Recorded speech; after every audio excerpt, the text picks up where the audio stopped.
Halo, ketemu lagi dengan saya di kuliah pengantar teori bilangan. Kali ini kita akan bicara tentang teorema fundamental aritmetika ya. Nah, ini teorema ini sebenarnya sudah kita gunakan sejak SD ya. Jadi contohnya yang di papan itu kita 28 kita ingin tahu faktor-faktor primanya, kita gunakan pound faktor seperti itu ya.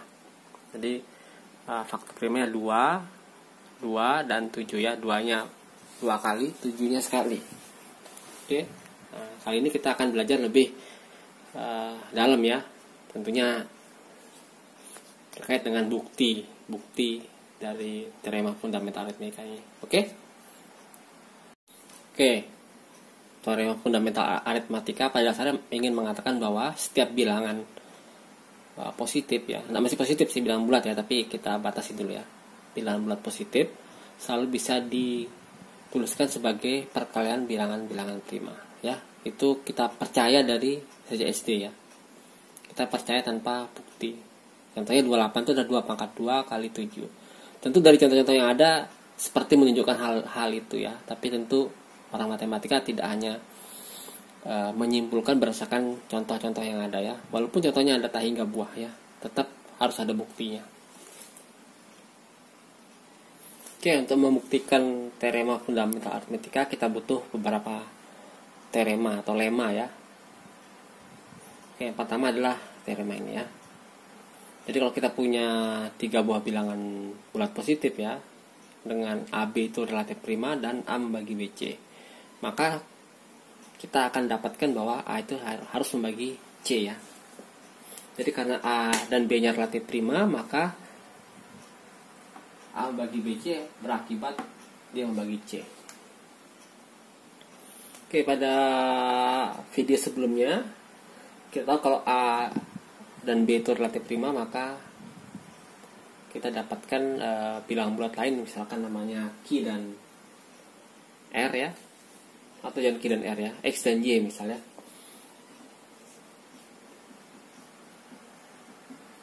Nah, sehingga AX tambah BY sama dengan 1 ya. Ini teorema pada video sebelumnya ya.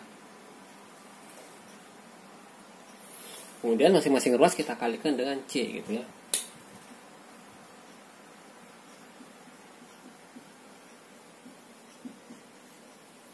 Oke. Nah, kita tahu bahwa A itu membagi ini ya, dan A membagi BC. Berarti A membagi BCY ya. Nah, otomatis menurut salah satu teorema di video sebelumnya juga bahwa kita akan dapatkan bahwa A itu membagi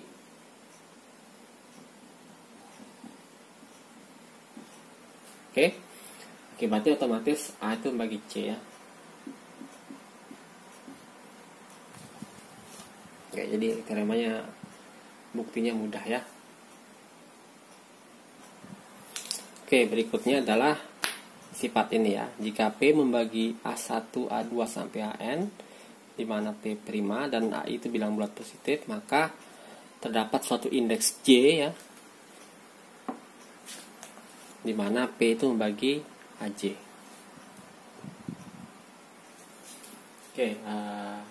Kita membuktikannya menggunakan induksi ya. Kalau N sama dengan 1,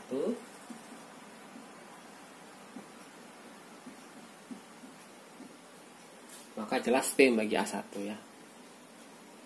Nah, sekarang kita asumsikan dia benar untuk N sama dengan K plus 1.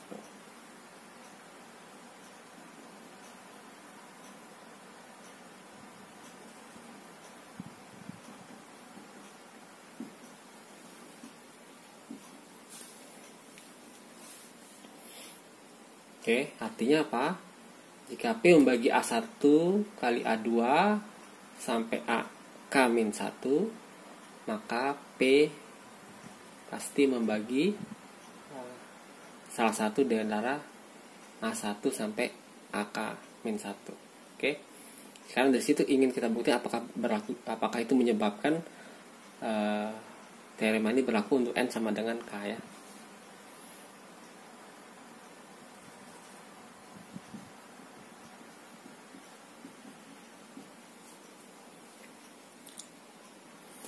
Jadi kita misalkan bahwa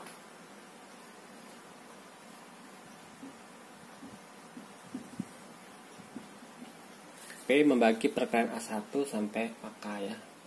Dengan A1, A2 sampai AK itu bilangan bulat positif. Oke, dan ini kita tahu bahwa ini bisa dituliskan sebagai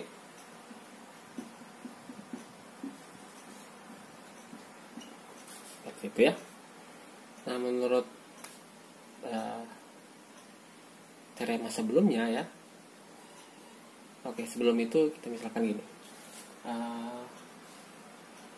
Misalkan P tidak membagi AK ya.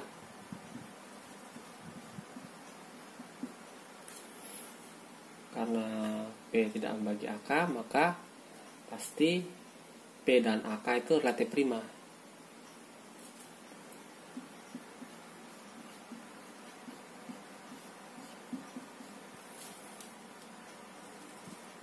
Kenapa?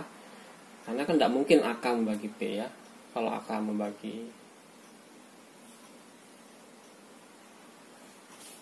membagi P, artinya apa? Artinya AK itu sendiri sama dengan P ya. Karena pembagi bila P bilang prima, pembagi P itu pasti kalau nggak satu itu dirinya sendiri ya. Jadi kalau P AK membagi P, maka AK itu kalau nggak satu sama dengan atau dia P ya. Tapi karena kalau AK-nya P, otomatis P pasti membagi AK ya. Jadi hal itu nggak mungkin terjadi. Jadi satunya mungkin adalah AK-nya satu atau bilangan lain yang relatif prima dengan P ya. Oke, akibatnya apa? P membagi sisanya ya.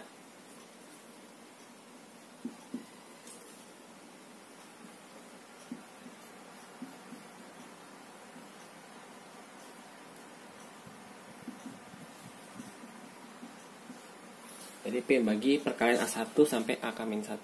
Tapi berdasarkan asumsi ini, maka P pasti membagi salah satunya.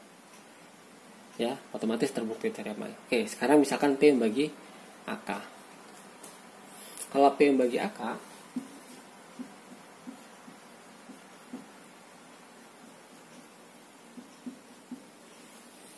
nah, kalau P membagi AK ya otomatis berlaku bahwa P itu membagi salah satunya, tidak perlu lagi kita bahas di sini. Oke?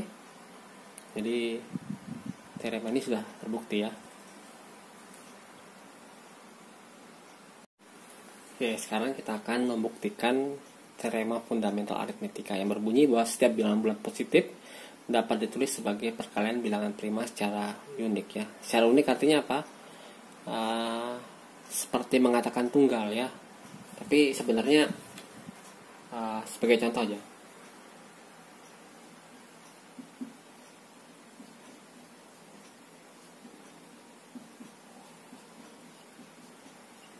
Ya, 28 bisa ditulis sebagai 2 kali 2 kali 7, bisa ditulis sebagai 2 kali 7 kali 2 ya. Jadi ini dianggap sama gitu ya. Jadi kita tidak membedakan dua penulisan seperti ini ya. Artinya kalau diurutkan dari kecil sampai besar dia tunggal ya. Nah, untuk membuktikannya kita menggunakan well ordering property ya, atau mungkin maksimal nilai terkecil yang kita bahas di video pertama ya. Karena tema well ordering property itu sangat berguna ya, nggak hanya di teori bilangan ya. Kalau kalian belajar aljabar itu banyak digunakan ya. Oke, jadi buktinya pakai kontradiksi ya. Nah, misalkan bahwa ada bilangan positif ya yang tidak bisa ditulis sebagai bilangan prima. Oke, kita bicara ini kan ada dua hal yang kita buktikan ya. Kita buktikan bahwa dapat ditulis sebagai perkalian bilangan prima. Yang pertama, yang kedua adalah penulisannya tunggal ya. Oke. Kalau ada yang tidak bisa dituliskan sebagai perkalian bilangan prima, artinya kita bisa himpun semua bilangan-bilangan seperti itu.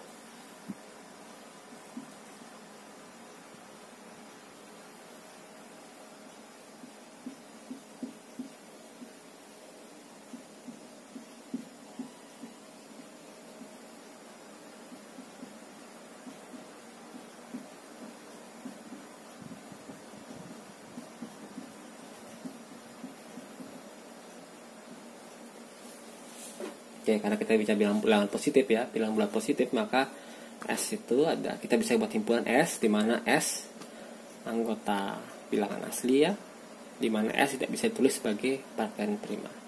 Oke, tentu tidak hampa ya, karena tadi kita asumsikan bahwa ada yang seperti ini ya. Nah, tapi karena S itu subset dari bilangan asli, maka dia pasti punya unsur terkecil ya.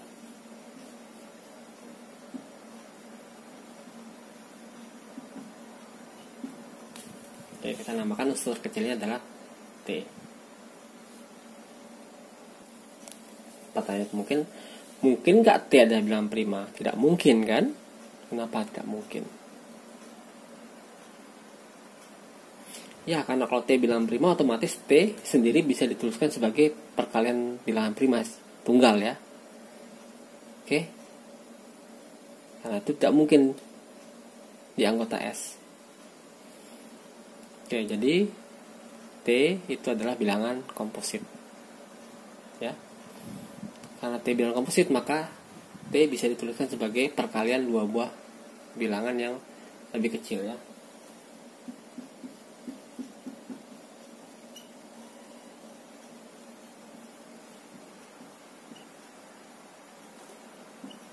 Jadi T saya tuliskan sebagai perkalian A dan B ya, di mana A-nya dan A dan B-nya itu lebih besar dari 1 ya, tapi tidak sama, dan lebih kecil dari T. Oke, A dan B tidak mungkin anggota S ya. Kalau A dan B anggota S, maka itu bertentangan dengan T unsur terkecil ya. Jadi A dan B bukan anggota S ya. Jadi karena A dan B bukan anggota S, maka dia bisa dituliskan sebagai perkalian bilangan prima. Ya.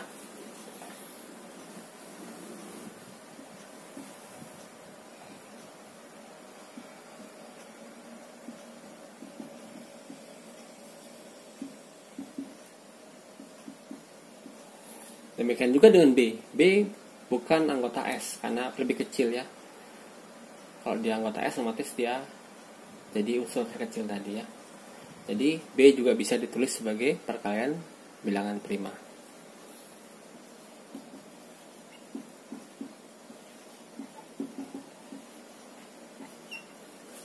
Oke, akibatnya apa? T sama dengan A kali B adalah perkalian dari bilangan prima.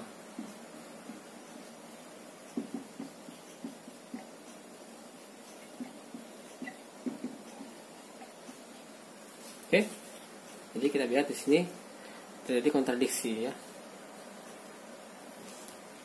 T itu tidak bisa ditulis sebagai perkalian prima, sekaligus bisa dituliskan sebagai perkalian bilangan prima.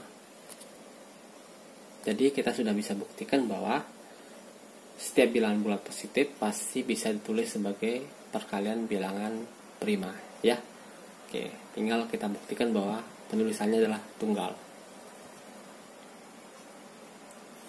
Oke, misalkan N itu bilangan bulat positif ya, dan bisa dituliskan sebagai perkalian bilangan prima tidak secara tunggal ya. Misal P1, P2, P3, atau bisa misalkan N itu bisa ditulis sebagai perkalian bilangan prima yang P dan perkalian bilangan prima yang Q. Kita akan tunjukkan bahwa K-nya sama dengan L dan PI-nya akan sama dengan QI untuk semua indeks itu. Oke, tapi mungkin saya berikan pilihan ya, bahwa P1 sampai dan Q itu saya pilih udah berurutan ya, dari P1 paling kecil, P2 besaran lagi, dan PK yang paling besar ya. Demikian juga dengan Q ya. Jadi kita sudah urutkan. Nah, urutkan artinya dalam artian bahwa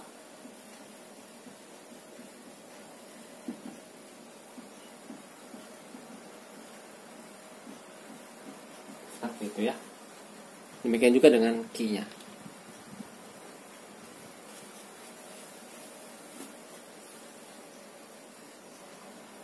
Oke, kita pandang yang dua buah bilangan prima yang paling kecil ya, P1 dengan Q1. Kita akan tunjukkan bahwa dia dua bilangan prima yang sama ya. Misalkan nanti kan dia berbeda ya, P1 tidak sama dengan Q1. Maka kalau nggak P1 besar dari Q1 maka atau P1 yang kecil dari Q1 ya. Tanpa mengurangi perumahan ya, saya misalkan aja yang P1 kecil dari Q1. Karena P1 tidak B kecil dari Q1 ya, maka P1 tidak membagi Q1 ya.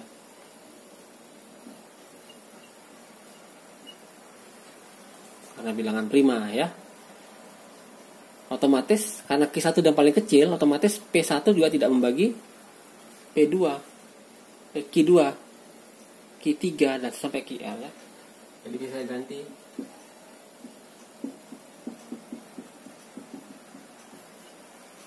jadi P1 tidak membagi QI ya, I-nya dari 1 sampai L. Jadi tidak membagi semuanya. Akibatnya karena P1 tidak membagi Q1, Q2, sampai QL, maka P1 tidak membagi perkaliannya juga.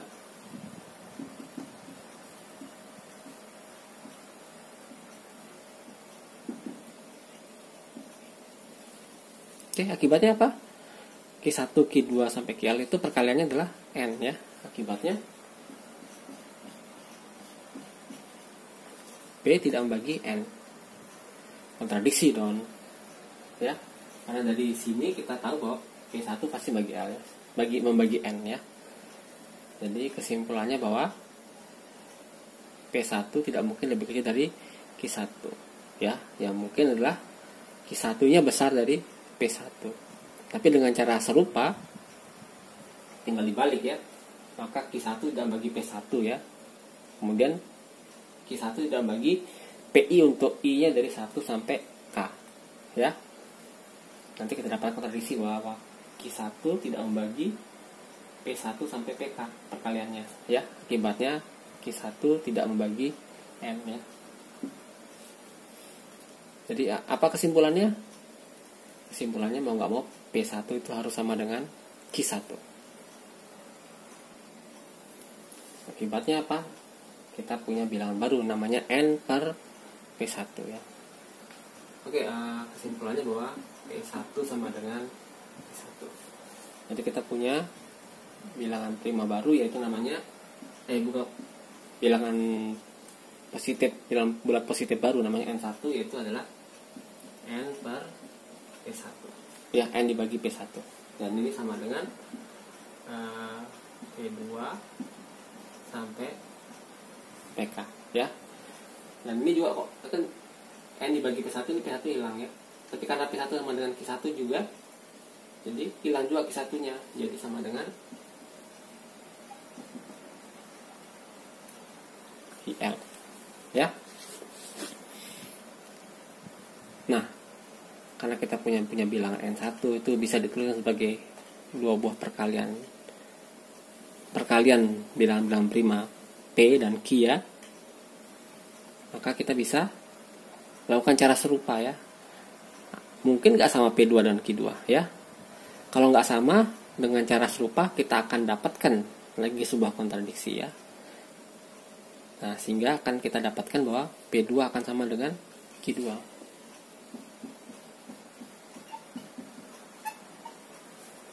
Oke. Proses akan terus bisa dilakukan ya. P3 kita akan dapatkan sama dengan, kita dapatkan N2 ya. N2 adalah N1 dibagi P2. Oke, dari situ kita akan dapatkan bahwa P3 akan sama dengan Q3.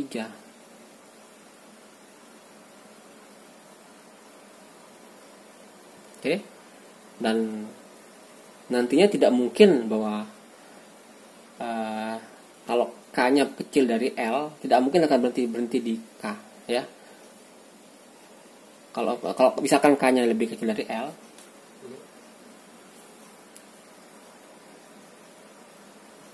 maka kalau dia beda, K-nya kecil dari L ya, beda, maka kalau kita berhenti di NK, nantinya harusnya NK itu sama dengan 1, tapi ternyata merupakan perkalian bilangan prima dari QK plus 1 sampai QL Itu nggak mungkin ya, tidak mungkin sama dengan 1 karena K plus 1 sampai KL itu bilangan prima ya, yang pasti besar dari 1. Sehingga apa kita dapatkan? Kita dapatkan bahwa K akan sama dengan L ya.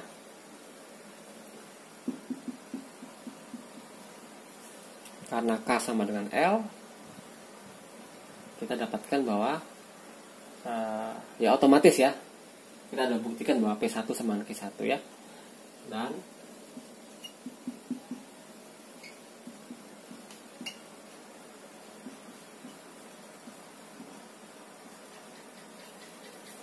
ya, jadi kita dapatkan P1 sama dengan Q1, P2 sama dengan Q2 dan seterusnya sampai PK sama dengan QK.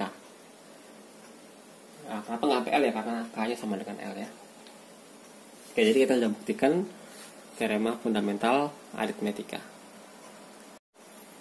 Oke, kali ini kita akan pelajari tentang kelipatan persekutuan terkecil KPK. Ya, KPK itu adalah bilangan bulat, ya, terkecil yang habis dibagi A dan B. Jadi KPK dari bilangan bulat A dan B adalah bilangan bulat terkecil yang habis dibagi A dan B. Dan KPK dari AB kita simbolkan dengan simbol A, B dengan kurungnya kurung siku ya. Oke, mungkin cara termudah mencari KPK adalah seperti di SD itu ya. Tapi kita akan buktikan kenapa bisa seperti itu ya. Misalkan A itu menurut teorema fundamental aritmetika, A itu sama dengan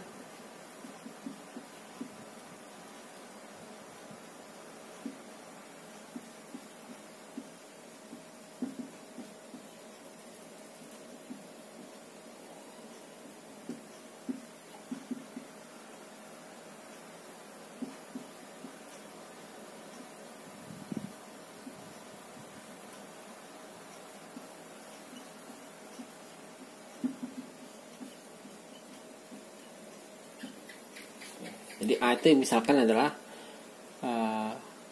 P1 pangkat M1 kali P2 pangkat M2 sampai PK pangkat MK ya. Jadi P1 P2 PK adalah bilangan prima berbeda ya. B juga sama ya, cuman pangkatnya berbeda ya. Kenapa kok saya bisa yakin bahwa semua faktor primanya dari A itu dengan B itu sama ya? Sebenarnya nggak sama ya, belum tentu sama ya. Jadi misalkan kita punya 4 dengan 6 ya.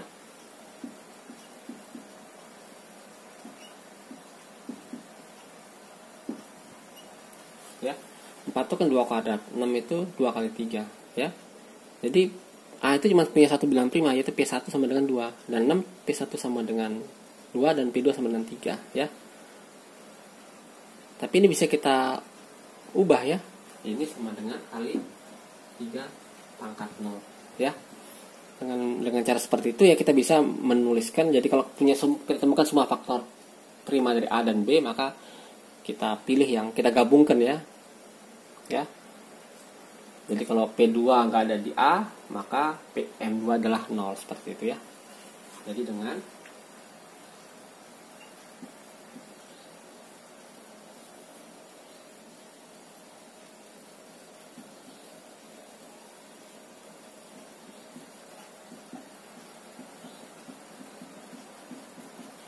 ya, RI dan M itu lebih kecil atau sama dengan 0 ya. Lebih besar atau sama dengan 0. Nah, karena A dan B bisa dituliskan sebagai faktor prima P1 sampai PK, maka bilangan bulat yang habis dibagi A dan B itu adalah bentuknya seperti ini kali sesuatu ya. Nah, tapi ingat, kalau kita pilih misalkan ini sama dengan C itu pasti bentuknya 1x kali P1 pangkat P1 P2 pangkat P2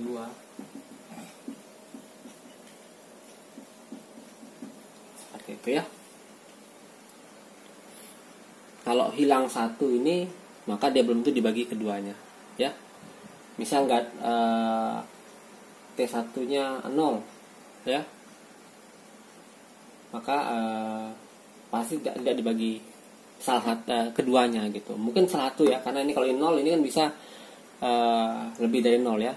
Kalau dua-duanya M1 dan F1 0 ya otomatis nggak perlu pakai P1 ya, pakai mulai P2 saja kan. Jadi ini P1 dan PK adalah gabungan semua faktor prima dari A dan B ya. Jadi kalau T1 ini kecil dari L1, oke, misalkan L1 ini kecil dari M1 ya. Kalau T1 kecil dari L1 otomatis nggak mungkin B ini bagi P1 ya, C ya. Oke. Ya, gambarannya begini.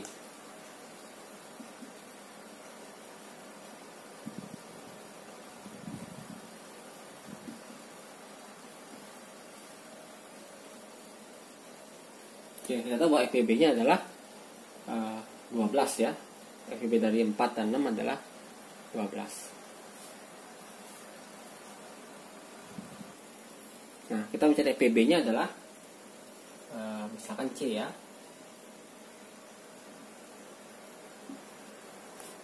Dua pangkat X kali 3 pangkat Y kali sesuatu ya. Oh, jangan X lah. K, ini L, ini kali X ya. Semua bilangan yang habis dibagi A dan B bentuknya seperti ini. X ini ya bisa jadi memuat perkalian bilangan prima juga ya. Pasti setidaknya C ini memuat 2, ada 2-nya, ada 3-nya ya. Dan X ini mungkin tidak kita bisa pilih yang tidak mengandung 2, mengandung 3 ya. Nah, kalau ini 2 ya, pasti tidak dibagi oleh B. Tidak dibagi oleh A. Dia mungkin bisa dibagi oleh B, tapi mungkin tidak dibagi oleh A ya. Karena apa? A ini 2 pangkat 2, nanti C bagi A 2 pangkat 2 jadi pecahan ya. Padahal ini nggak ada unsur 2-nya ya.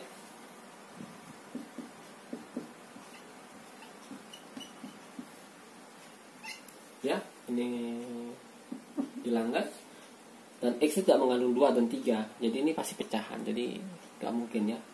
Jadi ini haruslah pangkat 2 minimal ya. Pangkat 3 boleh. Kalau pangkat 3 ya habis dibagi semua ya. Tapi kita kan pengen cari paling kecil. Jadi minimal pangkatnya 2 tuh 2. Pangkatnya 3 bagaimana?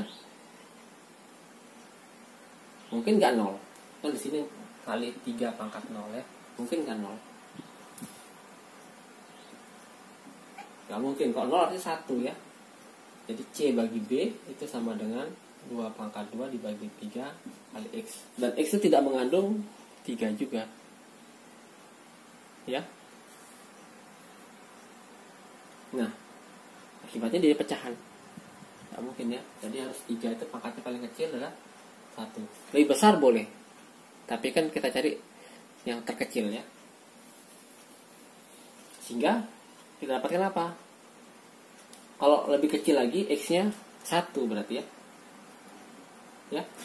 Jadi ini X-nya harus sama dengan 1. Ya.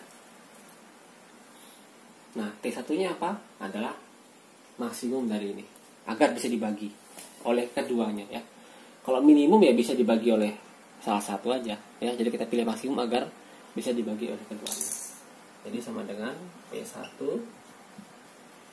max M1, L1, P2 max M2, L2 sampai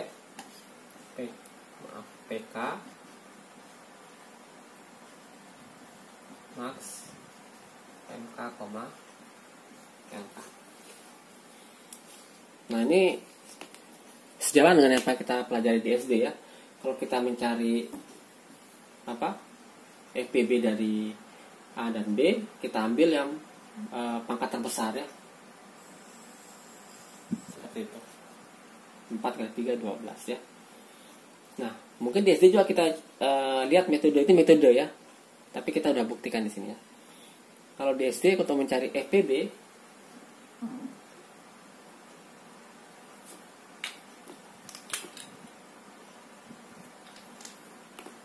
kita pilih pangkat terkecil. Ya. Nah, saya tahu FPB-nya 2 ya, A dan B.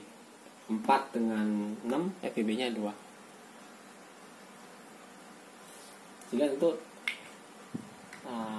timbul pertanyaan gitu, apa hubungan FPB sama KPK? Ya. Kalau kita perhatikan di sini A kali B. Ini saya pakai tulisan merah ya.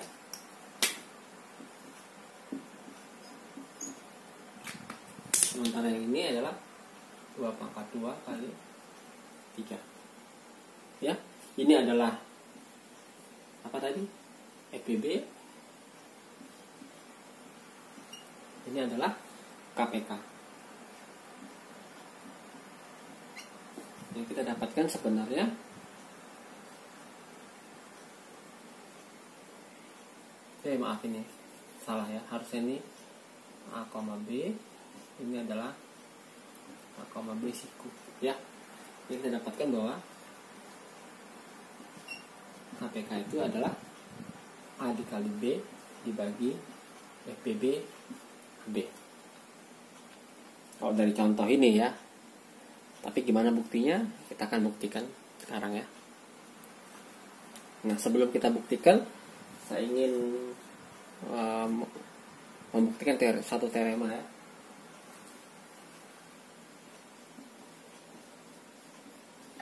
Jadi kalau kita punya X dan Y bilangan real, maka kita akan dapatkan bahwa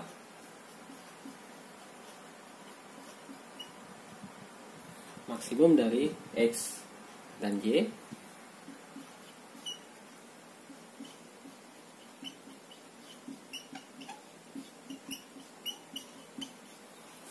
ditambah minimum dari X dan Y itu adalah X tambah Y. Oke, buktinya gampang ya. Kalau X sama dengan Y, ya jelas ya. X sama dengan Y berarti ini 2X ya. Ini berarti X, ini X sama X ya, jelas. Tapi kalau beda, misalkan X kecil dari Y, kasus pertama ya. Kalau X kecil dari Y, apa yang kita dapatkan? Ini jadi apa? Y, ini jadi X. Kita peroleh X tambah Y. Tapi kalau kasus kedua, kalau X besar dari Y, maka ini adalah X, ini adalah Y. Otomatis dapat ya. Jadi ini saya kira jelas ya buktinya ya. Oke, sekarang kita akan buktikan kalau A dan B bilangan bulat positif, maka KPK dari AB itu sama dengan A dikali B dibagi FPB dari A dan B. Oke, seperti tadi saya misalkan A dan B seperti itu ya. Jadi kita kumpulkan semua faktor prima dari A dan B. Kita tuliskan A itu sebagai perkalian faktor prima dari gabungan keduanya tadi itu ya. Nah, saya mendefinisikan suatu bilangan baru ya.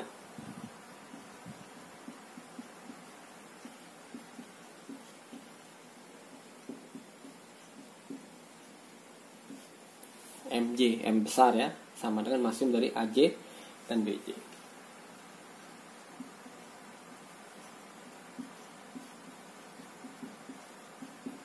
Sementara M kecil J adalah minimum dari AJ, BJ ya.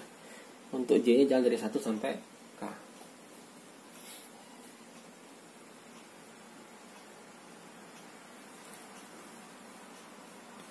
Nah, kemudian A dikali B, apa dapatnya?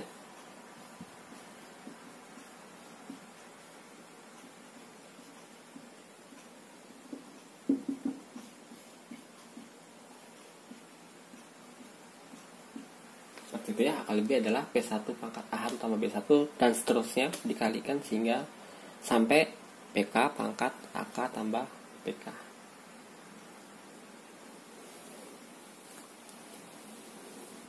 Nah, ingat teorema sebelumnya bahwa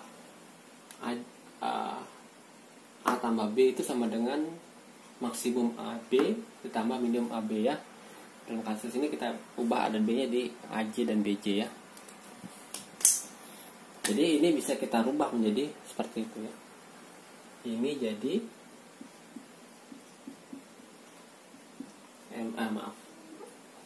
M1 besar tambah M1 kecil ya. Ini juga sama.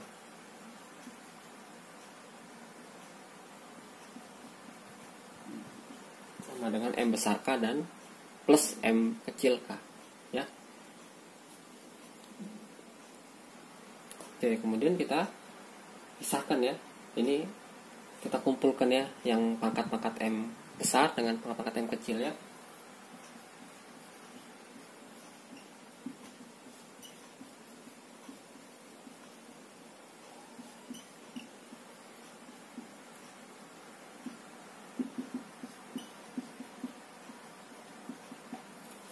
Seperti itu ya. Nah, ini sendiri adalah teorema sebelumnya adalah A, B. KPK dari AB. Yang ini adalah FPB dari AB ya. Jadi otomatis kita dapatkan rumus ini. Oke, sifat berikutnya ya, kalau kita punya Mn bilangan bulat yang relatif prima dan D adalah bilangan bulat positif ya. Jika D membagi Mn maka terdapat secara tunggal ya, D1 dan D2 bilangan bulat ya, di mana D1 membagi M1 dan D2 membagi N ya, sehingga D itu adalah D1 kali D2. Buktinya sederhana ya. Kalau M dan N itu kan bisa dituliskan sebagai perkalian bilangan prima menurut teorema fundamental aritmatika ya.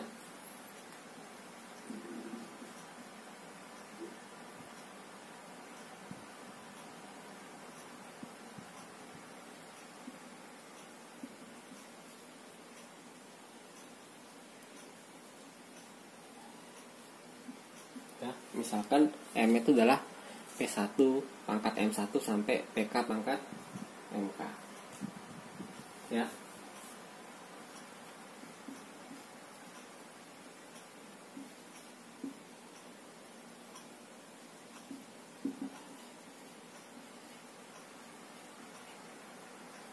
Ya, sementara N adalah Q1 pangkat N1 sampai QL ya. QL pangkat NL. Karena relatif prima, maka ini tidak mungkin ada yang P1 dan P1 faktor primanya nggak mungkin ada yang sama ya. Kalau ada yang sama ya otomatis nggak mungkin relatif prima ya. Karena itu maka kalau M dikali N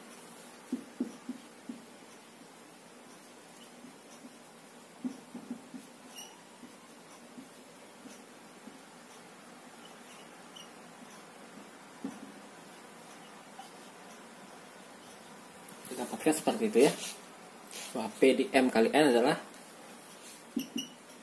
P1 pangkat M1 sampai PK pangkat MK dilanjutkan dengan Q1 N pangkat 1 dikalikan terus hingga QL pangkat NL. Nah, kalau D membagi MN otomatis ya kita bisa cari D1 dan D2 nya adalah D membagi MN berarti bentuknya pasti seperti ini ya. Ada P1 sampai QL ya, dengan pangkatnya yang lebih kecil ya. Sehingga kita bisa pilih D1 adalah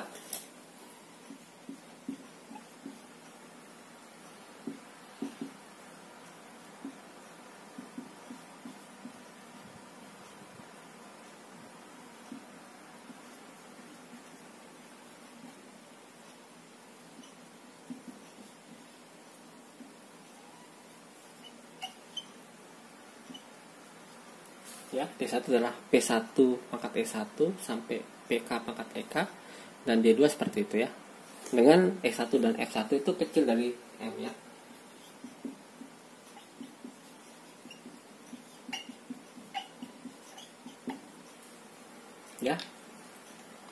Jadi kita peroleh yang dimaksud ya. Dan kita dapatkan yang lebih menarik bahwa D1 dan D2 nya relatif prima ya, karena P1 sampai PK itu tidak ada yang sama dengan Q1 sampai QL ya.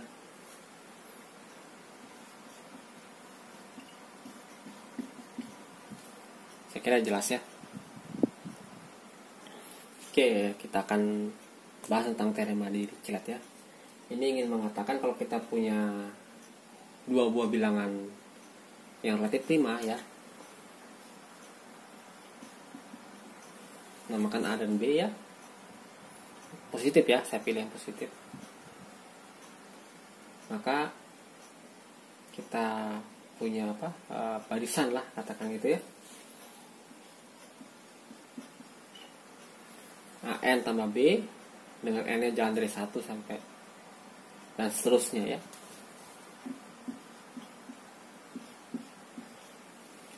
N-nya bilangan asli ya.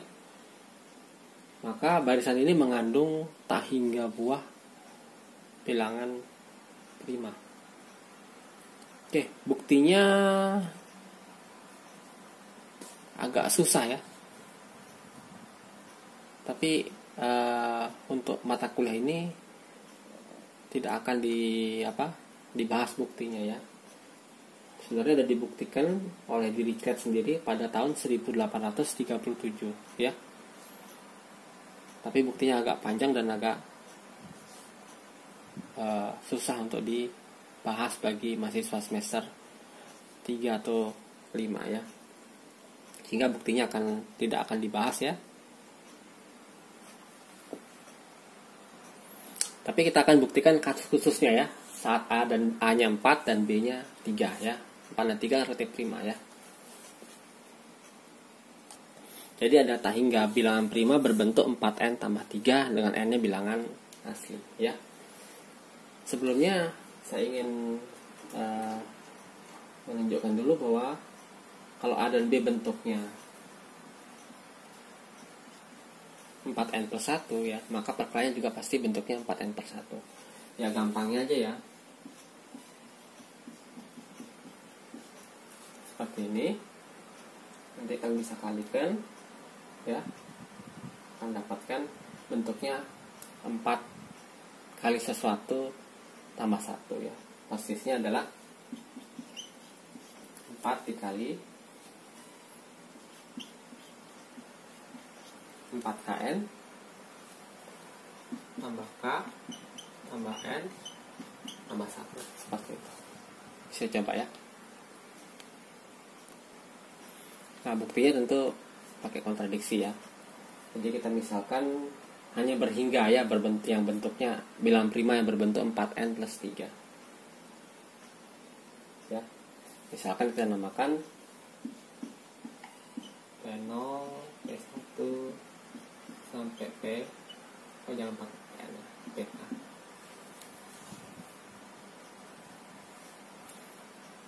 Oke, dengan P0 artinya bisa kita tuliskan adalah 3 ya.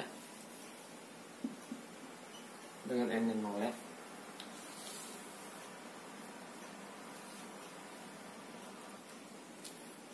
Oke, jadi bisa kita buang ya dari P1 sampai K ya, yang berbentuk 4N plus 3 yang bilangan prima. Nah saya misalkan bilangan bentuk Q ya.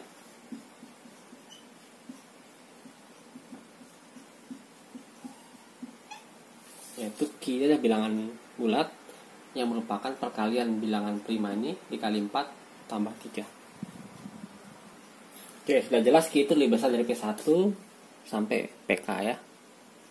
Lebih besar dari semua bilangan prima ini ya. Tadi karena lebih besar berarti ini bukan bilangan prima ya. Kalau ini bilangan prima berarti nggak bener dong cuman P1 sampai PK ya. Ada lagi yaitu Q ya, bentuknya P kali 1 tambah 3 ya. Sehingga Q itu haruslah bilangan komposit ya, berbentuk A kali B misalnya gitu. Oke, jadi Q kan suatu bilangan komposit ya, sama dengan perkalian bilangan prima.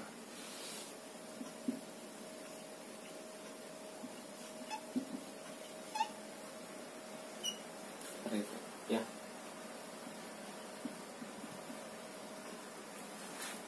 Saya tulis lagi ya, P0 sama dengan 3. Oke,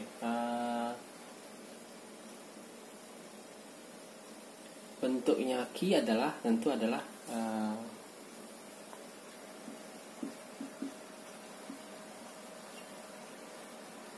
4x tambah 1 atau 4x ya, atau bentuk Q adalah 4x tambah 1. Q juga boleh 4x tambah 2, dan Q adalah 4x tambah 3.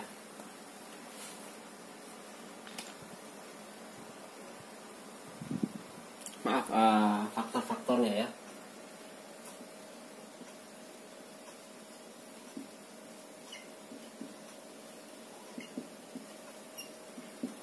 Ya, faktor-faktor prima dari Q bentuknya bisa kelipatan 4. Jelas nggak mungkin ya. Ini artinya ya, ini udah semua bilangan bulat ya artinya ya. Ini nggak mungkin. Kenapa? Karena ini bilangan prima semua. Ya. Ini mungkin nggak? Nggak mungkin juga. Karena apa? Karena tadi saya katakan Q itu besar dari semua ini, dan ini adalah semua bilangan prima berbentuk 4n tambah 3 ya. Ini nggak mungkin juga. Ini nggak mungkin juga. Kenapa? Karena ini kan pasti bilangan ganjil ya. Bilangan ganjil ya bisa ditulis sebagai ini duanya, ini bisa ditulis sebagai 2 dikali 2p1 sampai pk tambah 1 tambah 1 ya. Jadi 2 nya ke sini ya. Kita ambil 2 dari 3 itu ke sini, terus 2 nya boleh keluar seperti itu. Saya kira jelas. Jadi yang mungkin adalah Q itu bentuknya seperti ini semua ya. Tapi ingat pada teorema sebelumnya, maka Q itu karena perkalian Q1 kali Q2 bentuknya ini dikali bentuk seperti ini. Jadi bentuknya kayak gini lagi. Jadi semua perkalian ini bentuknya 4x tambah 1. Jadi di sini kita dapatkan kontradiksi ya. Jadi Q bisa tulis seperti ini dan Q bisa tulis seperti ini. Maksudnya apa? Kenapa kontradiksi? Karena bentuk seperti ini artinya kalau Q dibagi 4 sisanya 3. Bentuk ini mengatakan Q dibagi 4 sisa 1. Kan tidak mungkin terjadi ya. Jadi kita dapatkan sebuah kontradiksi. Jadi haruslah pengandaian salah ya. Jadi tidak mungkin ada berhingga buah bilangan prima berbentuk 4n tambah 3, sehingga jumlahnya ada